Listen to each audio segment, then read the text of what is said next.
ሰዎች በትንፋሽ ሲተላለቁ ይቻላል። ኮቪድ ተመልሶ ሲመጣ ይቻላል። እነሱ ኮቪድ አይሏቸውም፣ ኒው መጠሪያ ፈጥረውለት ራሱ ኮቪድ ከኮቪድ በላይ ወረርሽኝ ሲመጣ ይቻላል። ስፔሻሊ አሁን ካለንበት መስከረም እስከ ጃንዋሪ ካልጸለያችሁ ሌላ ኔም ለመስጠት ይሞክራሉ፣ ግን በሽታው ተመልሶ ኮቪድ ነው። ሁልጊዜ ዓመቱ ሲጀመር ኢንተርናሽናል ፕሮፌሲዎችን እናገራለሁ። ዓለም ላይ የሚሆኑ ነገሮችን በሙሉ እናገራለሁ። ላስት አንድ ነገር ነግሬያችኋለሁ። ያለፈው ዓመት አንድ ነገር ነግሬያችኋለሁ። በመናገረው ትንቢት ከ101 ቢሊዮን % እርግጠኛ ነኝ። መንፈሳዊ ዓለም ላይ ሳላይ ተናግሬ አላውቅም። አምናን የነገርኳችሁ ኦልሞስት አንድ ዓመት ሆኖ አሁን ካላችሁበት መስከረም እስከ ጃንዋሪ ድረስ ጸልዩ። ነቢይ ሚራክል ተካ ስለዚህ ቫይረስ አስቀድሞ ትንቢትን ሲናገር ለሚመጣው ቫይረስ አዲስ ስም እንደሚሰጡት ነገር ግን ከኮቪድ-19 ጋር ተመሳሳይ በሽታ እንደሆነ ሲናገር ነበር። የእግዚአብሔር ሰው ነቢይ ሚራክል ተካም በመጠቀም ዓለም አቀፋዊ የሆኑ ትንቢቶችን በተደጋጋሚ እየተናገረ ይገኛል። ይህንንም አስመልክቶ ቤተክርስቲያን አሁን እየተነሳ ያለው ቫይረስ እንዲከለከልና ምድሪቱ እንድትጠበቅ አጥብቃችሁ እንድትጸልዩ ተሳስባለች። አንድ የተረጋገጠ ፋክት ልንገራችሁ። ምሳሌ ክትባት ሰዎች ለምን እንደሚወጉ ታውቃላችሁ? ግን ሕክምና የተማረ ሰው አለ። መጀመሪያ በሽታው ነው የሚሰጣቸው። አዎ በሽታው ይሰጣቸውና በሽታው ጋር ተላምደው እንዲኖሩ ነው የሚደረጉት። በደምብ ስም የቫይረስ ክትባት በቷል ካለ የምትወጋው ቫይረስ ነው። ታውቃለህ? አስ እንደ ክርስቲያን ኮቪድ የሚባለው ችግር ኢትዮጵያ ውስጥ እንዳይገባ ጸልየናል። ነገር ግን ኮቪድ የሚባለው ችግር ቤታችን ውስጥ ገብቷል። ኮቪድ የሚባለው ችግር ቤታችን ውስጥ የገባ ሰዓት አሁን እንዳይገባ ጸልየን ገብቷል አይደል? ሁለተኛ ኔክስ ማድረግ ያለበት ነገር አንድ ነው። ኮቪድ ገባ የተባልክ ታይም መደንገጥና መሸበር አይደለም ያለብህ። ኮቪድ ባለበት ዞን ውስጥ የሚያኖር አምላክ አለኝ።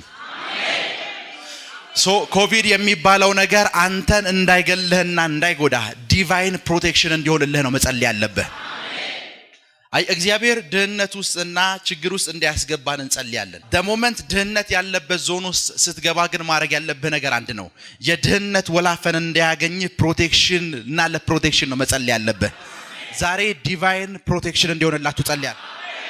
አልሰማችሁም? መለኮታዊ ጥበቃ እንዲሆንላችሁ ጸልያለሁ። መለኮታዊ ጥበቃ እንዲሆንላችሁ ጸልያለሁ። አይ እኛ ከመከራ ብቻ ውስጥ እንዳንገባ መከራ ውስጥ እንዳንኖር ብቻ የምንጸልይ ሰዎች አይደለንም። ሁሉም ነገር አልጋ ባልጋ ይሆናል ብዬ የማይሆን ተስፋ መስጠትም አይነት ሰው አይደለሁ። ነገር ግን ጌታ ኢየሱስ እንደዚህ ያለ አይደል? ወደ ፈተና እንዳትገቡ ምን በሉ፣ ወደ መከራ እንዳትገቡ ምን በሉ። ቢፎር ከመግባታችን በፊት እንጸልያለን። ከገባንስ ካልከኝ መጽሐፍ እንደሚናገር እግዚአብሔር ለእያንዳንዱ መከራ መውጫ ቀዳዳ አለው እንደሚል እያንዳንዱ መከራ ያንተን ጸጉር እንዳይነካ፣ ያንተን አካውንት፣ ያንተን ጤንነት እንዳይነካ ዲቫይን ፕሮቴክሽን እንዲሆንልህ እንጸልያለን። አስ እንደ ክርስቲያን ሁለት መርሳት የሌለብን ነገር ቢፎር ነገርየው ከመምጣቱ በፊት ነገርየው ጋር እንዳንገናኝ እንጸልያለን። ነገርየው ከመጣ ግን የነገርየውን ኃይል እንዲያመክንልን ለዲቫይን ፕሮቴክሽን እንጸልያለን። እኛ በመለኮታዊ ጥበቃ የምናምን ሰዎች ነን። በመለኮታዊ ጥበቃ የምናምን ሰዎች ነን። በመለኮታዊ ጥበቃ የምናምን ሰዎች ነን። ለዛ ነው ሙሴ ጋር እግዚአብሔር ሲመጣ ያ የሞት መልአክ ማንንም ሰው እንደማይምር እያንዳንዱን ቤት እንደሚያንኳኳ ማን ያውቃል? ሙሴም ያውቃል፣ እግዚአብሔርም ያውቃል። እና እግዚአብሔር እንደዚህ ኮነ ያለው በሩ ላይ ደም ያየ ሰዓት ምን ይላል? ያልፋል። ለሁለት ነገር ነው የነገራቸው። በራችሁ ድረስ መምጣቱ አይቀርም። ይሄ የሞት መልአክ ምናችሁ ድረስ በራችሁ ድረስ መምጣቱ የማይቀር ነው፣ ማንኳኳቱ የማይቀር ነገር ግን ፕሮቴክሽን አደርግላችኋለሁ። ሌሎች ሊሞቱ ይችላሉ፣ ለእናንተ ግን ፕሮቴክሽን አደርግላችኋለሁ። ሌሎች ሊደህዩ ይችላሉ፣ ለእናንተ ግን ፕሮቴክሽን አደርግላችኋለሁ። ለእናንተ ጥበቃ አደርግላችኋለሁ። ድህነት እኔ ቤት መጥቶ ሊያንኳኳ ይችላል፣ አንተ ቤት መጥቶ ሊያንኳኳ ይችላል፣ ሌሎችን ሊቆጣጠሯቸው ይችላል። እኔ እናንተ ጋር ሲመጣ ግን ፕሮቴክሽን አለን። ይሄ የሞት መልአክ ያላንኳኳበት ቤት ሁሉም ቤት አንኳኩቷል። ሁሉም ቤት እስራኤላዊ ቤት አንኳኩቷል፣ ግብፃዊ ቤት አንኳኩቷል።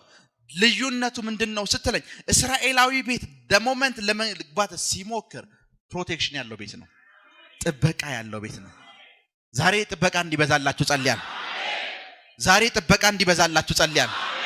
ገዳይ በተባሉ በሽታዎች ተይዘው 10 ዓመት የኖሩ ክርስቲያኖች አሉ። አንድም ቀን ሲያመሰግኑ ሰምቻቸው አላውቅም። አንድም ቀን በዛ በሽታ ሰው በሳምንት ጊዜ ውስጥ ሞቷል። እነሱ ግን 10ኛ ዓመታቸው ነው።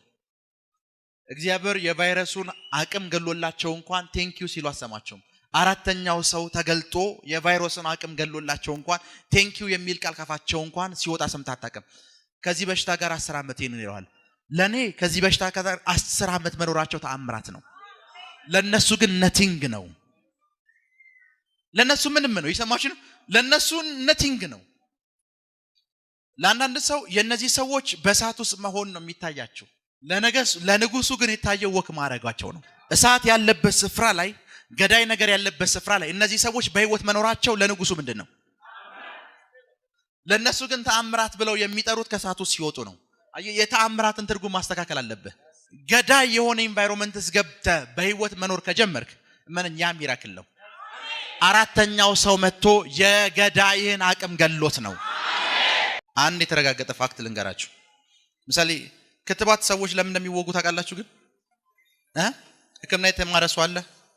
መጀመሪያ በሽታው ነው የሚሰጣቸው። አዎ፣ በሽታው ይሰጣቸውና በሽታው ጋር ተላምደው እንዲኖር ነው የሚደረጉት። በደምብ ስሙ። የቫይረስ ክትባት በቷል ካለ የምትወጋው ቫይረስ ነው። ታውቃለህ አይደል? የሚወጉ ማዳኛውን አይደለም፣ ቫይረሱ ራሱ ነው። እንዴት ተላምደ መኖር እንዳለብህ ነው የሚያስተምሩ። ባክቴሪያ ከሆነ ባክቴሪያውን ነው የምትወጋው። ደም ኤቭሪቲንግ ጋር ተዋህዶ መኖር እንዲችል ሳይንስ ባደረገው ጥናት የደረሰበትን ልንገራችሁ። የእያንዳንዱ ሰው ደም ቢታይ ባክቴሪያና ቫይረስ የሌለበት ደም የለም።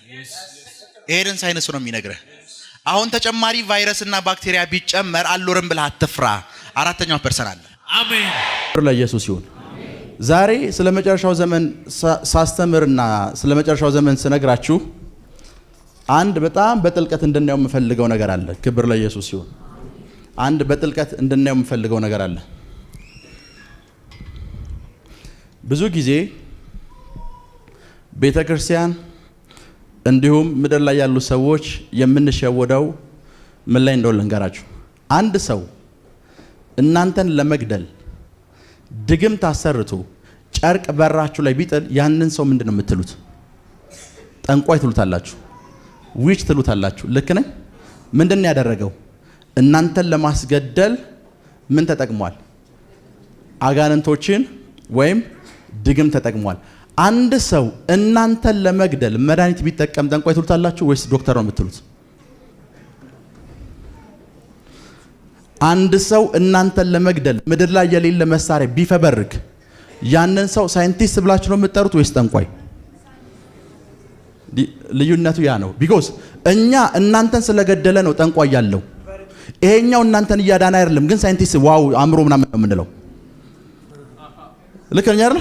ዋው አእምሮ፣ የሚገርም ፊዚክስ፣ የሚገርም ባዮሎጂ ነው የምንለው። ሶ ትክክለኛ ጠንቋዮችን አላወቃችኋቸውም። ዛሬ ላቦራቶሪ ውስጥ ስላሉ ጠንቋዮች ነው የማስተምረው።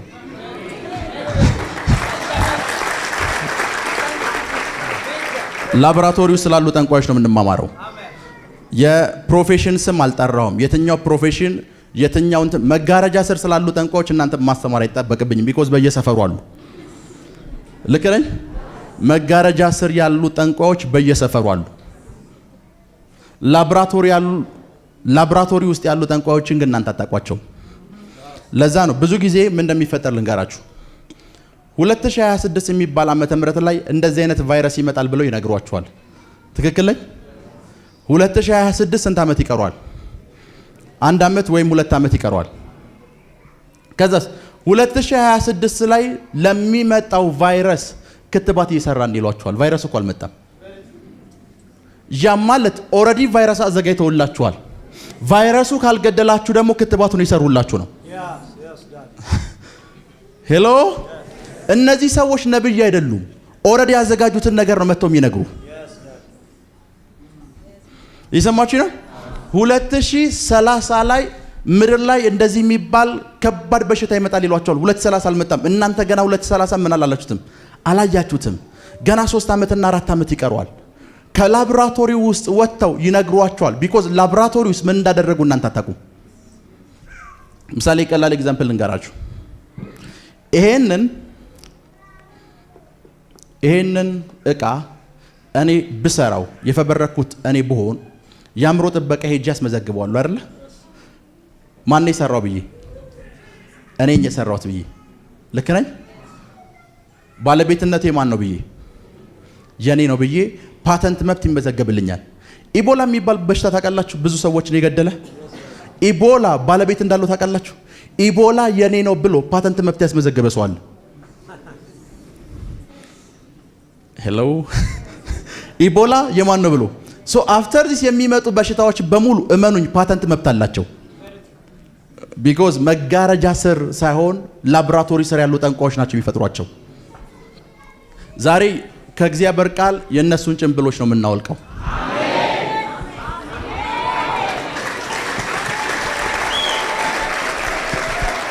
ክብር ለኢየሱስ ይሁን። ሶ ከዚህ በኋላ የሚመጡ ሮቦችን በሙሉ የማስተምረው ስለ መጨረሻው ዘመን ነው። ቢኮዝ ኢየሱስ ነገሩናል። ማንም እንዳያስታችሁ ምን በሉ። ማንም ማለት ማንም መጽሐፍ ቅዱስ የያዘ ሰው ሊሆን ይችላል፣ ጋውን የለበሰም ሰው ሊሆን ይችላል። እንዳያስታችሁ ምን በሉ፣ ተጠንቀቁ። ምን እንዲል እንዳይላችሁ፣ እንዳያስታችሁ።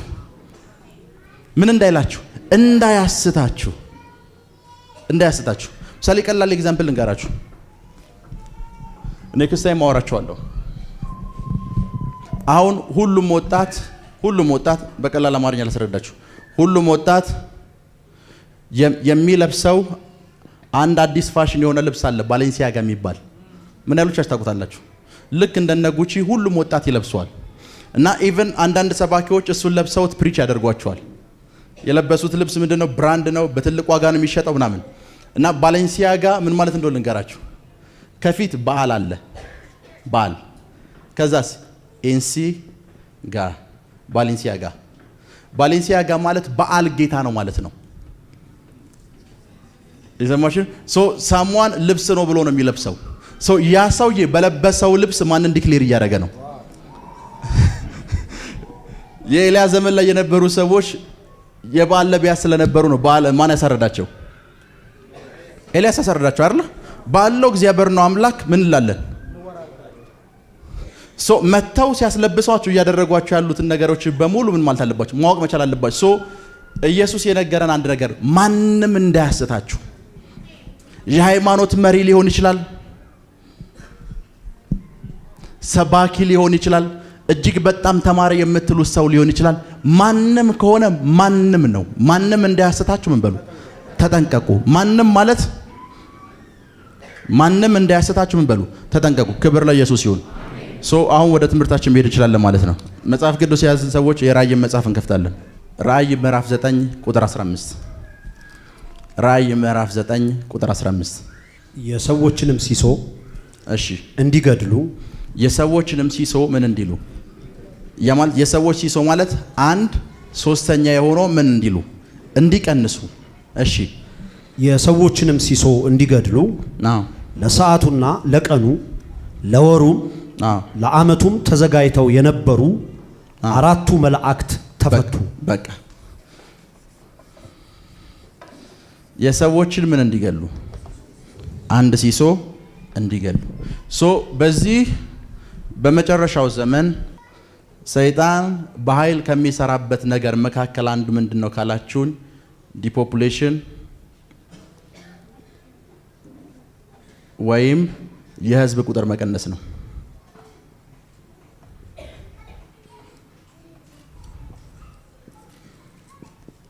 ዲፖፑሌሽን ወይም የህዝብ ቁጥር መቀነስ ነው። በዚህ አጋጣሚ አንድ ነገር ልንገራችሁ፣ ማንም እንዳያስታችሁ ምን በሉ፣ ተጠንቀቁ። ኤቭሪ ታይም ትልቅ የምትሏቸው መንግስታትም ትንንሽ የምትሏቸው መንግስታቶች በህዝብ ቁጥር ቅነሳ ላይ ቁጭ ብለው ምን ይላሉ?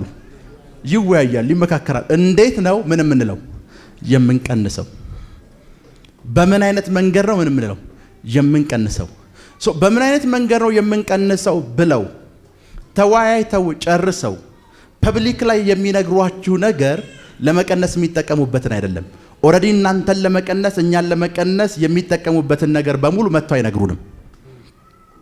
ይሰማችሁ ነው? መተው አይነግሯችሁ። ነገር ግን ይነግሯችኋል። ምን ብለው? የህዝብ ቁጥር ምን ማለት አለበት? መቀነስ አለበት።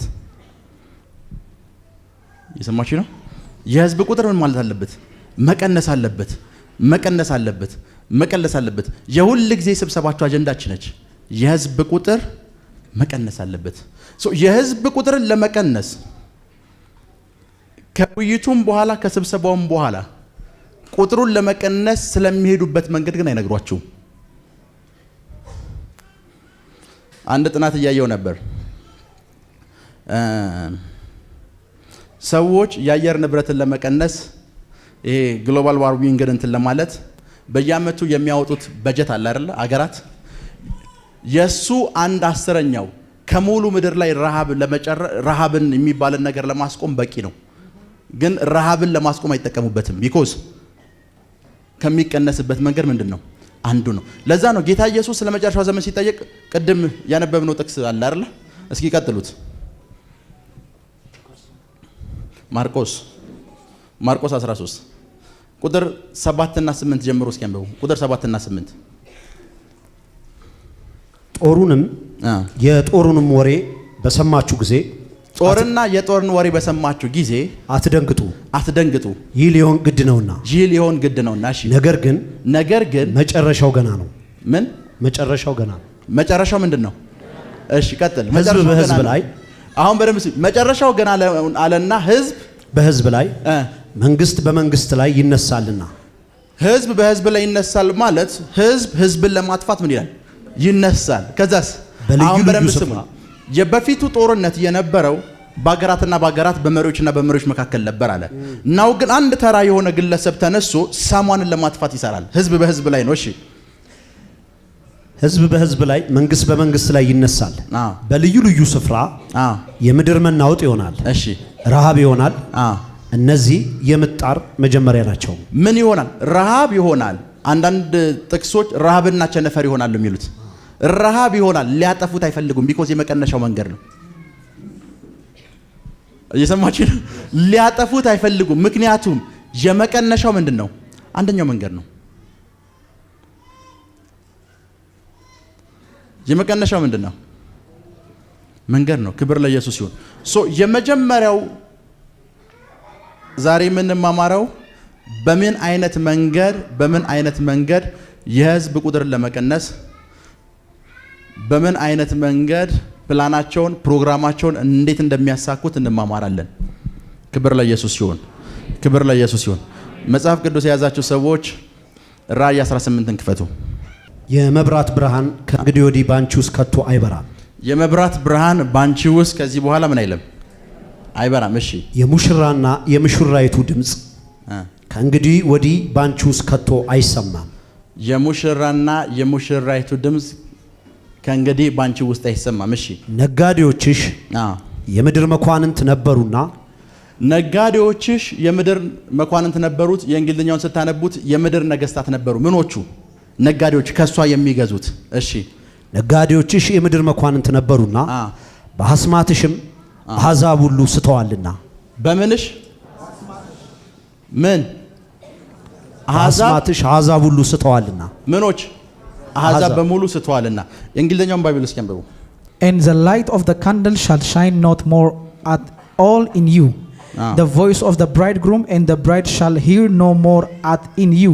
For the merchants were the great men of the earth. For by the sorcerers were all nations deceived. ያው ሶርሰርስ ማለት አስማተኛ ማለት ነው። በአስማትሽ ምኖች ስተዋል? ሁሉም ሀገሮች ስተዋል። የሳቱት በምንድን ነው? የሸወደቻቸው በምኗ ነው? በአስማቷ። በደንብ ስሙኝ። አንዳንድ ጊዜ በጥንቆላና በአስማት የማያምኑ ሀገሮች አሉ። ይቺ ግን ሁሉንም ነው ምን ያለችው? የሸወደችው። በምኗ? አሁን በደንብ ስሙኝ። የአማርኛውና የእንግሊዘኛው ባይብል እንግሊዘኛው ሶርሰረር ይላል፣ አማርኛው አስማትሽ ይላል። የግሪኩ ምን እንደሚል ታውቃላችሁ? ፋርማኪያ ነው የሚለው፣ በመድኃኒትሽ ነው የሚለው። ፋርማ የሚል ቃል ታውቃላችሁ? ፋርማሲ፣ ፋርማ እንደዚህ ምናምን ሲባል በመድኃኒትሽ ነው የሚለው። በመድኃኒትሽ ስንቶችን አስትሻል? ሁሉንም። የሳትሽው ምንድነው? ያሳትሻቸው መድኃኒት። ያሳትሻቸው በምንድነው?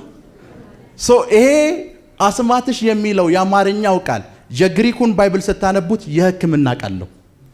ያሳተቻቸው በሕክምና ነው። የሰማችሁ ነው? ያሳተቻቸው በምንድን ነው? ለዛ ኢየሱስ ማንም እንዳያስታችሁ ነው ያለው። በአስማትሽ አለ ሁሉም ሀገሮች፣ አንድ ሀገር እኮ አይደለም፣ ሁሉም ሀገሮች ምን ብለዋል? ስተዋል። ስንት ሀገሮች? ሁሉም ሀገሮች በምንሽ ስተዋል? በአስማትሽ። ያ ማለት የግሪኩ ምንድነው ብያችኋለሁ። አስማት የሚለው ወይም ሶርሰረር የሚለው የግሪክ ቃል ፋርማኪያ ነው የሚለው የሕክምና ቃል ነው። ፋርማ ሲባል ሰምታችሁ ታውቃላችሁ? መድኃኒት ማለት ነው። በመድኃኒትሽ የማለት አንቺ ባዮሎጂና የሆነውን ነገር አጋሽተሽ ባመጣሽው ነገር ምን ብለሽናል? አስተሻል። ያልሳተ የለም። አሜሪካ ስታለች፣ ኢትዮጵያ ስታለች፣ ኤርትራ ስታል ሁሉ ምን ብሏል? እና ያሳትሽው ስንቱን ነው? ሁሉንም። ክብር ለኢየሱስ ይሁን። ምሳሌ ቀላል ኤግዛምፕሎችን ላሳያችሁ። ቀላል ኤግዛምፕሎችን ሬቶርስ የሚባል የዜና ስርጭት ታውቃላችሁ? ሬቶርስ ሲባል ሰምታችሁ ታውቃላችሁ? ሬቶርስ የዛሬ 14 ዓመት በፊት አንድ ያወጣው ዘገባ ነበር። ዘገባው ምን መሰላችሁ? እንቁራሪቶች የሚዋኙበት ስፍራ ውስጥ አትራዚን የሚባል ኬሚካል ተለቀቀ። ወንዶቹ እንቁራሪቶች በሙሉ የወንድነት ሆርሞናቸው አልቆ ከወንዶች ጋር ሴክስ ማድረግ ጀመሩ። ወንድ እንቁራሪት ከምን ጋር? ከወንድ እንቁራሪት ጋር መተኛት ጀመሩ። ያሳቷቸው በኬሚካል ነው። ያ ማለት የትኛውም ወንድ እንቁራሪት እዚህ ወንድ እንቁራሪት ብናስቀምጥለት ምን ማለት አይችልም? መተኛት አይችልም አይደል? የትኛውም እንስሳ ከወንድ ጋር ሲተኛ አይታችሁ አታውቁም? ከእንስሳ ያነሱ አንዳንዶች ብቻ ናቸው የሚተኙት። እየሰማችሁ ነው? እንቁራሪቶችን አትራዚን የሚባል ኬሚካል ውሃ ውስጥ ጨምረውባቸው ከእንቁራሪቶቹ ውስጥ ወንድነትን የሚገልጸውን ሆርሞን በሙሉ ገለውባቸው ወንዶቹ ከወንዶች ጋር መተኛት ጀመሩ። እና እሱ አይደለም የሚገርመው። እየሰማችሁ ነው? ሬቶርስ ይሄንን ዘገባ ያወጣው መቼ እንደሆነ ልንገራችሁ። የዛሬ 14 ዓመት በፊት ነው። ኖቬምበር 15 2000 አይ ቲንክ 18 ይመስለኛል 18 ላይ ቴክሳስ ትሪቡን የሚባል ጋዜጣ አለ። ቴክሳስ ትሪቡን የሚባል ጋዜጣ አለ። ይሄ ጋዜጣ ቴክሳስ የምትባል አሜሪካ ግዛት ታውቃላችሁ? ኖቬምበር 15 2018 ዓመተ ምህረት ላይ አንድ እትም ይዞ ወጣ። ምንድነው ይዞት የወጣው እትም? ለውሃ ይሄ ለመጠጥ የሚቀርቡ 500 የውሃ መተላለፊያ ቧንቧዎች ውስጥ አትራዚን የሚባለው ኬሚካል ተገኘ። ሰዎች መጠጣት ጀምሩ። የሚጠጣ ሰው በሙሉ አትራዚን እንዳለ እንኳን አያውቅም። ፍቃደኛ ሁኖ ከወንድ ጋር ለመተኛት ፍቃደኛ ያልሆነ ፐርሰን በዚህ ኬሚካል ሰምቲንግ ውስጥ ይፈጠራል። ሰውየውን እያሳቱት ያሉት በምንድን ነው? በመድኃኒት። ሰውየውን እያሳቱት ያሉት በምንድን ነው? በመድኃኒት። 500 የውሃ መተላለፊያ ቧንቧዎች ውስጥ ሰው የሚጠጣቸው ጠጪው በሙሉ አትራዚን እንዳለው አያውቅም። ሄሎ ምኑ? ጠጪው በሙሉ ምን እንዳለው አያውቅም። ይሄ አትራዚን የሚባለው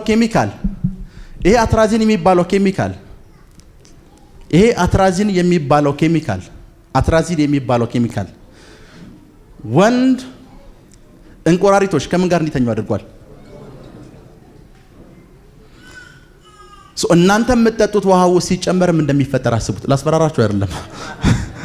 ለዛ ነው ኢየሱስ እንደዚህ ማንም እንዳያስታችሁ ተጠንቀቁ። ለዛ ነው መጽሐፍ ቅዱስ ደስ የሚላችሁ የዛሬ 2000 ዓመት በፊት ተጽፎ ቢያልቅም እስቲላው ድረስ ኢቭን ከዚህ በኋላ ለሚመጡ ዘመናቶች በሙሉ የሚሆን መገለጥ በውስጡ አለው። የሰማችሁ ነው? ለዛ ነው በመድኃኒትሽ ምን አልሻቸው? አሳትሻቸው። በምንሽ? በመድኃኒትሽ። በምንሽ? ያሳትሻቸው በምንድን ነው? sometimes አንዳንድ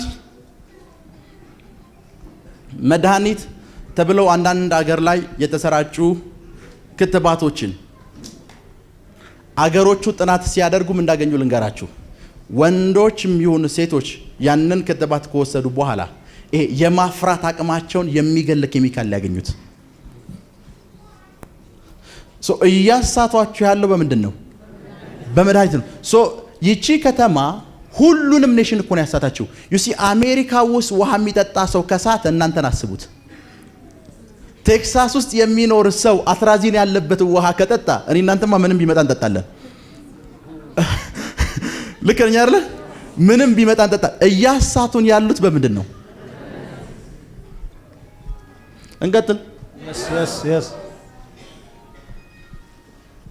እንቀጥል። ጌታ ኢየሱስ ስለ መጨረሻው ዘመን ሲነግረን የነገረን ማንም እንዳያስታችሁ። ለዛ ነው ሁሉ ጊዜ በደንብ ስሙኝ፣ ሁሉ ጊዜ አንድን ሰው መንፈሳዊ አባት አድርጋችሁ ስትከተሉ፣ አንድን ፓስተር አድርጋችሁ ስትከተሉ ከመከተላችሁ በፊት አንድ ነገር ልንገራችሁ። መጀመሪያ እናንተ ያንን ሰውዬ ከመከተላችሁ በፊት የዛን ሰውዬ ትምህርት ፎሎ ማድረግ ከመጀመራችሁ በፊት ስለዛ ሰውዬ ከሆሊ ስፒሪት ስሙ። ቢኮዝ ኢየሱስ የነገረን ነገር አንድ ማንም እንዳያስታችሁ። ማንም እንዳያስታችሁ ማለት ማንም እንዳያስታችሁ። ኤክስፔክት የማታደርጋቸው ሰዎች ያስቱሃል። የማትጠብቃቸው ሰዎች ምን ይሉሃል? ያስቱሃል።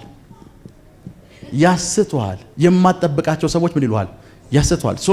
ጌታ የነገረ ምን ብሎ ማንም እንዳያስታችሁ። ሬተርስ ነው ኦገስት 9 2007 አንድ ያወጣው ጥናት ነበር። ያወጣው ጥናት ምን እንደሚል ልንገራችሁ።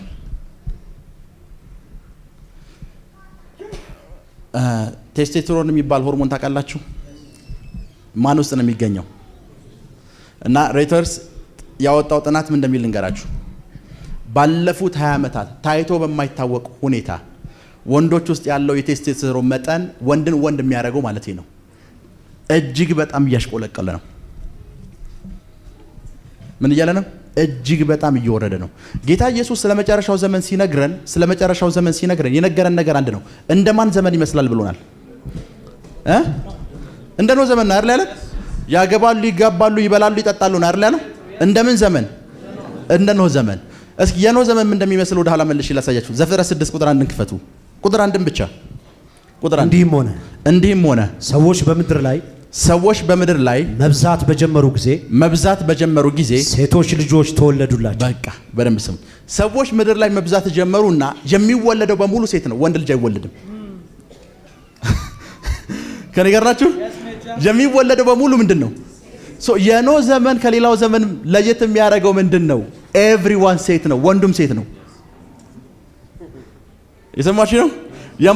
አንድ ወንድ ውስጥ ያለውን ቴስቶስትሮን የሚባለውን ሆርሞን የመጨረሻ ከሚባለው በታች ካወረዳችሁት ወንድነቱ ዜሮ ነው። የኖህ ዘመን ከሌላው ዘመን የሚለየው ምንድነው? ኤቭሪዋን ምንድነው? ሴቶች ብቻ ምን አሉላቸው? ተወለዱ። ሲወለድ የወንድ ስምና የወንድ ልብስን የጠበቃቸው ኤቭሪዋን የሚወለደው በሙሉ ሴት ነው። ኤቭሪዋን የሚወለደው በሙሉ ሴት ነው። ኢየሱስ ማን እንዳያስታችሁ ነው ያለው? ማንም። ክብር ለኢየሱስ ይሁን። እንዳያስታችሁ ምን በሉ? ተጠንቀቁ። በአስማቷ ሁሉን አሳተች የሚለው ቃል፣ አስማት የሚለው ቃል ምንድነው ብያችኋለሁ? ፋርማኪያ ማለት መድኃኒት ማለት ነው። ምን ማለት ነው? በዚህ አጋጣሚ ጥንቆላ ማለት ምን ማለት እንደሆነ ልንገራችሁ። ጥንቆላ ማለት የሌላውን መጎዳት ሳያስቡ ለራስ ጥቅም ለማግኘት ሁሉንም ነገር ማድረግ ማለት ነው። ሌላው ሰው ህይወት ላይ የሚመጣው ጉዳት እናንተን አያሳስባችሁ። የሚያሳስባችሁ ሳሟን ተጎድቶ እናንተ መጠቀማችሁ ብቻ ነው። ያ ማለት አንድ ሰው እሱን ገድዬ ይሄን ንብረት መውረስ አለብኝ ብሎ ጠንቋይ ቤት ከሄደ የዚህ ሰው መሞት አያሳስበውም። የሚያሳስበው ምንድነው? ንብረቱን መውረሱ ነው። አንድ ላቦራቶሪ ውስጥ ያለ ሰው መድኃኒት ሰጥቷችሁ የእናንተ መሞት ሳይሆን የእናንተ ገንዘብ ወደሱ መምጣቱ ካሳሰበው ጠንቋይ ነው። አልገባችሁ? የእናንተ ምን መጎዳት ሳይሆን ገንዘብ ወደሱ መምጣት ከሆነ የሚያሳስበው ያ ሰው ምንድነው? ጠንቋይ ነው። ያ ሰው ምንድነው? ዛሬ ስለ መድኃኒትም ስለ ምግብ ብዙ በኋላ ወራ ደስ ይለኛል። ጋር ነገር ስሙ። በቻላችሁ መጠን ታሸጉ የምትሏቸውን ነገሮች አትብሉ። በቻላችሁ መጠን ታሽጓል ወይም ፓክድ ሆኗል የተባለ ነገር አትብሉም፣ አትጠጡ። ክብር ለኢየሱስ ይሁን። ክብር ለኢየሱስ ይሁን። ሁሉንም ያሳተችው በምኗ ነው? እስኪ መጽሐፍ ቅዱስ የያዛችሁ ሰዎች አንድ ስፍራ ላሳያችሁ። ሕዝቅኤል 16 ከ48 እስከ 49 እኔ ሕያው ነኝ። በደንብ ስሙ። እኔ ሕያው ነኝ። እሺ አንቺ ሴቶች ልጆችሽ። እሺ ከ47 ጀምሮ አንበቡ። ከ47 ከ46 ታላቂቱም እህትሽ ከሴቶች ልጆቿ ጋር በስተግራሽ ባሏን ጥላ ምናምን የሚለቅ ወርድ አለ። ባሏን ትታ ኦር ከባሏ ሸሽታ የሚል ቃል አለ። 45 ከ45 ጀምሮ አንቺ ባሏንና ልጆቿን የጠላሽ አንቺ ምንሽን ባልሽንና ልጆችሽን ምን ያልሽ የጠላሽ የእናትሽ ልጅ ነሽ። ምንድነው የጠላሽው? ባልና ልጆችሽን። አንቺም ባሎቻቸውንና ልጆቻቸውን የጠሉ የእህቶችሽ እህት ነሽ። የእህቶችሽ ምንድነሽ? እህት ነሽ። ምናቸውን የጠሉ? ባልና ልጅ የጠሉ። እናታችሁ ኬጢያዊት ነበረች። አባታችሁ አሞራዊ ነበረ። ታላቂቷም እህትሽ ከሴቶች ልጆቿ ጋር በስተግራሽ የምትቀመጥ ሰማርያ ናት። ታናሽቷ እህትሽ ሰማርያ ማለት 5 የሚመለኩ ጣዖቶች የነበሩባት ከተማ። ኢየሱስ ምሳሌ አንዷን ሴት ጠርቶ 5 ባሎች ነበሩሽ አላት አይደል? 5 ምኖች ባሎች ነበሩ። ለሰማርያዊት ሴት 5 ባሎች ነበሩሽ ነው ያላት አይደል? በጊዜው ሰማርያ ውስጥ የሚመለኩ 5 አማልክቶች ነበሩ። ኢየሱስ ከዛ ተነስቶ ነው የባሏን ቁጥር ያወቀው። ሰማርያ ውስጥ የሚመለኩ ቁጥራቸው ስንደርሷል 5። ሴትዮዋ እንደዚህ አላት። ኢየሱስ ለሴትዮዋ ብቻ አይደለም ፕሮፌሰር እያደረገ የነበረው ለከተማይቱም ጭምር ነው። ለዛ ነው ሴትዮዋ ከሄደች በኋላ ከተማዎቹ ነው የመጣው። ቢኮዝ ፕሮፌሰር እያደረገው ለሰማርያ ከተማ ነው። የሴትዮዋን ስም አታገኙ፣ ሰማርያዊቷ ሴት ነው የሚለው። ቀጥል። ታላቅ እህትሽ ምንድን ነች? ታላቂቷ እህትሽ ከሴቶች ልጆቿ ጋር በስተግራሽ የምትቀመጥ ሰማርያ ናት። ታናሽቷ እህትሽ ከሴቶች ልጆቿ ጋር በስተቀኝሽ የምትቀመጥ ሰዶም ናት። ምንድን ነች? ሰዶም ነች። አንቺ ግን በመንገዳቸው አልሄድሽም። እንደ ርኩሰታቸው አላደረግሽም። ያው ላንቺ ጥቂት ነበረና በመንገድሽ ሁሉ ከእነርሱ የሚከፋ ርኩሰት አደረግሽ። አደረግሽ። እኔ ሕያው ነኝና አንቺና ሴት ልጆችሽ እንዳደረጋችሁት እንዲሁ ሰዶምና ሴቶች ልጆቿ አላደረጉም ይላል ጌታ እግዚአብሔር። አላደረጉም። እነሆ የእህትሽ የሰዶም ኃጢአት ነበረ። በቃ በደንብ ስሙኝ። አሁን ብዙ ጊዜ ሰዶምን እግዚአብሔር አጥፍቷታል አይደል? ገሞራንም አጥፍቷል። 5 ከተሞችን በአጠቃላይ ነው ያጠፋው። የሰዶም ኃጢአት ሲባል ብዙዎቻችሁ አንድ ኃጢአት ብቻ ነው የምትጠቅሱት። የሰዶምን ኃጢአት አሁን ሰሙታላችሁ። ነገር ግን ስለ ሰዶም ኃጢአት ከማውራቱ በፊት ስለ ሰዶም እህትና ስለ ቤተሰቦቿ ሲያወራ እንደዚህ ነው። ባልሽን የጠላሽ። ባል አይፈለግም። እነ ሰዶም ቤተሰብ ውስጥ ባልና ሚስት የሚባል ነገር አይፈለግም። ልጅ የሚባል ነገር እንዲወለድ አይፈለግም። ይጎዝ 2 ወንዶች ልጅ መውለድ አይችሉም። 2 ሴቶች ልጅ መውለድ አይችሉም። እዚህ ቤተሰብ ውስጥ የሚጠላው ምንድን ነው? ባልና ልጅ ይጠላል። ቢኮዝ ባልም የለም ልጅም የለም እዚህ ፋሚሊ ውስጥ። ባልና ልጅ ስለሚጠሉ ነው እዚህ ኃጢአት ልምምድ ውስጥ ያሉት። ከዛ የሰዶም ኃጢአት ይህ ነው ይላል። እነሆ የሰዶም ኃጢአት ይህ ነበረ። ትዕቢት። አንደኛ ምን? ትዕቢት። እንጀራ መጥገብ። በቃ በደምብ ስሙኝ። አንደኛ ምንድን ነው? ትዕቢት፣ ፕራይድ። ሁል ጊዜ ሰዶማውያን የሆኑ ሰዎች ባንዲራቸው ላይ ፕራይድ የሚል ጽሑፍ አለ። ራሳቸው ይነግሯቸዋል። ትዕቢት። ሁለተኛ ምን? እንጀራ መጥገብ፣ ምግብ። ሁለተኛ ኃጢአቷ ምግብ ነው። ያማል ሰዶም ውስጥ ያለው ምግብ ኖርማል ምግብ አይደለም። ሰዶም ውስጥ ያለው ምግብ በሙሉ ኖርማል የሚቀርብ ምግብ አይደለም። እኔ እናንተ የምንበላው ምግብ አይደለም። የሰዶም ሁለተኛ ኃጢአቷ ከተማይቱ ውስጥ የሚሸጠው ምግብ ነው። እግዚአብሔር የከለከለው ምግብ አለ። ከተማይቱ ውስጥ የሚሸጠው ምንድን ነው? ያ ምግብ ነው። ከተማይቱ ውስጥ የሚሸጠው ምንድን ነው? እስኪ ድጋሚ አንብብላቸው። እነሆ የእህትሽ የሰዶም ኃጢአት ይህ ነበር። የእህትሽ የሰዶም ኃጢአት ይህ ነበር። ትዕቢት፣ እንጀራ መጥገብ፣ መዝለልና ስራ መፍታት። እንጀራ መጥገብ፣ መዝለል፣ ከዛ እነዚህን ቃላቶች ፓስተር ሚኮ በእንግሊዝኛ አንብባቸው። ትዕቢት፣ እንጀራ መጥገብ፣ መዝለል፣ ከዛስ ስራ መፍታት። እሺ Behold, እሺ this was the iniquity of your sister Sodom. እሺ Pride, fullness of bread, and abundance of idleness, and was in her and in her daughter. በቃ እቺን ቃል እንድትይዟን የፈለኩት ነብዩ እግዚአብሔር ተናግሮት የሰዶም ኃጢአት ምንድነው ሲባል አንደኛ ትዕቢቷ ነው። በጣም ትዕቢተኛ ነች ያለ ሰዶም። ሁለተኛስ ምግቧ። የሰዶም ቤት ውስጥ ያለው ሜኑ አንዱ ሰዶም ከተቀጣችበት መንገድ መካከል አንዱ ነው። ይሰማችሁ ነው። ቤቷ ውስጥ ያለው የምግብ ሜኑ እናንተ እንደምታስቡት ኖርማል ሜኑ አይደለም።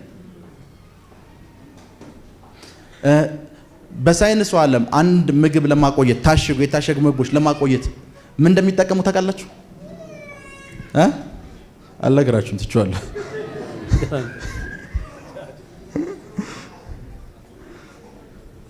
ሄሎ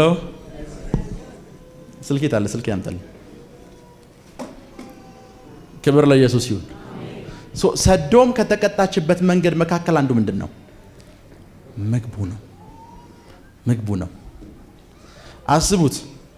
አትራዚን ያልኳችሁ መድኃኒት ውሃ ውስጥ ተጨምሮ እንቁራሪቶች ጠጥተውት የተፈጠረውን ነገር ነግሬያችኋለሁ። ቴክሳስ ውስጥ ደግሞ ሰዎች በሙሉ ጠጥተውታል።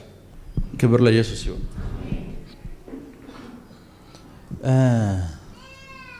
ላወራችሁ ነበር ስለቀፈፈ የተውኩት እና ሰዶም ትልቁ ችግሯ ምኗ ነበር? ምግቧ። አንደኛ ትዕቢቷ፣ ሁለተኛስ አራት ኃጢአት ነው የተጠቀሰባት። አንደኛ ምን? ትዕቢት። ሁለተኛስ እንጀራ መጥገብ። በቃ ያ ማለት ከጥጋቧ የተነሳ ያመጣችው ነው። ሶስተኛስ መዝለል። አራተኛ ኦልዌይስ ሰዶም ያለበት ስፍራ ውስጥ አራቱን ነገር ነው የምታዩት። አንደኛ ትዕቢት ነው፣ ሁለተኛ እንጀራ መጥገብ ነው፣ ሶስተኛ መዝለል ነው፣ አራተኛ ስራ መፍታት። እሺ ልመለስ። ፕላሴንታ ምንድን ነው? የምን ልጅ ነው የሚባለው ፕላሴንታ? ላውራው ስልቶ አውራ ነው። ብዙ ጊዜ የምትቀቧቸው ሜካፖች ከምን እንደሚሰሩ እስኪዋቸው። የሚሰሩት ከፕላሴንታ ነው። ሄሎ ፕላሴንታ ማለት የእንግዲህ ልጅ ማለት ነው አይደል? የምትቀቧቸው አብዛኞቹ የምትኳኳላቸው ሜካፖች የሚሰሩት ከዛ ነው። አንዳንድ ጊዜ አንድ ምግብ ረጅም ዘመን እንዲቆይ እንደ ማድረቂያ የሚጠቀሙት እሱን ነው። ከፍታችሁ ስትበሉት የምትበሉት እሱን ነው። በኢየሱስ ስም ይላል። ያሳተቻችሁ በመድኃኒቷ ነው። yes daddy ሄሎ በምኗ ያሳተቻችሁ? በምኗ ነው ያሳተቻችሁ? በመድኃኒቷ ነው።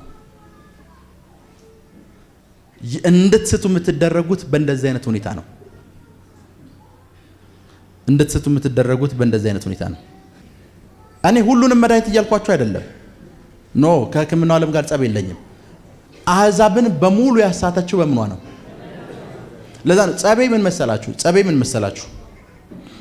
መሰላችሁ? ቢልጌት የሚባል ሰው ታውቃላችሁ? የሚታወቀው በማይክሮሶፍት ነበር። የሚታወቅበት ካምፓኒ ምንድነው? ማይክሮሶፍት። እሱን ትቶት አሁን የሕክምና ስራ ውስጥ ገብቷል። እና ኮቪድ የሚባለውን ነገር አስቀድሞ ያስተዋወቀን ማን ነው? ቢልጌት ነው። ምንድነው ያስተዋወቀን? ምንድነው? ቢልጌት ነው። ደን በሽታውን ይዘውት ላይክ በሞባይል ስራ ውስጥ አንድ ሰው ቫይረስ ክሬት ሲያደርግ ይሸለማል። ታውቃላችሁ አይደል? ወደ ላፕቶፖች እና ወደ ስልኮች የሚላክ ቫይረስ አንድ ሰው ክሬት ሲያደርግ ይሸለማል። ክሬት ሲያደርግ ብቻ አይደለም የሚሸለመው፣ ቫይረሱን ሲፈጠር አንቲ ቫይረስ ማምጣት አለበት። ደን ቫይረሱ ይለቀቅና አንቲ ቫይረስ ልገዛ ትመጣላችሁ። ቢዝነስ ነው። ከነገር ናችሁ። እነዚህ ሰዎች 2027 ላይ ቫይረስ እናመጣለን ይሏል። ለማን? ለሰው ልጅ። ከዛስ አሁን ምኑን እየሰራ ነው? ቫክሲኑን እየሰራ ነው ይሏል። መድኃኒቱን አይደለም ይልህ፣ ቫክሲኑን፣ ክትባቱን። ምንም ያረገ ክትባት፣ ከቫይረሱ ጋር ተስማምተህ እንድትኖር የሚያረግ ክትባት።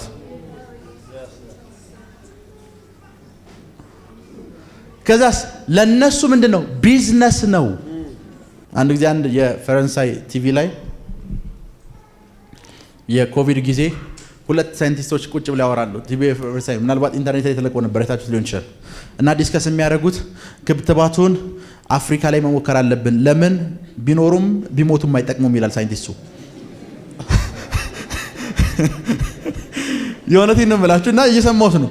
ቢሞቱም ቢኖሩም አይጠቅሙም፣ ቁጥር ማሟያ ናቸው። ቢቀንሱም ችግር የለውም፣ በእነሱን ሞክረው። ማን መጀመሪያ ከመምጣቱ በፊት? ነጩ ምን ከማለቱ በፊት? ከመወጋቱ በፊት። ማንም እንዳያሰታችሁ ምን በሉ? ስንት ሰው? ማንም እንዳያሰታችሁ ምን በሉ? ክብር ለኢየሱስ ይሁን። እቺን ቃል የመጨረሻ እንበልና ከዛ ወደ ጸሎት እንዳለን።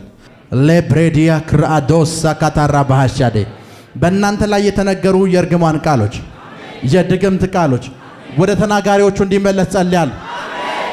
ከዚህ ሰዓት ጀምሮ በኢየሱስ ስም ኃይል ጸልያለሁ። በእናንተ ህይወት ላይ የተነገሩ የድግምት ቃሎች አሁን ሽባ ሆኑ። አሁን ሟርታቸው ፈረሰ። አሁን ድግምታቸው ፈረሰ። ጥንቆላው ፈርሷል፣ ፈርሷል፣ ፈርሷል፣ ፈርሷል።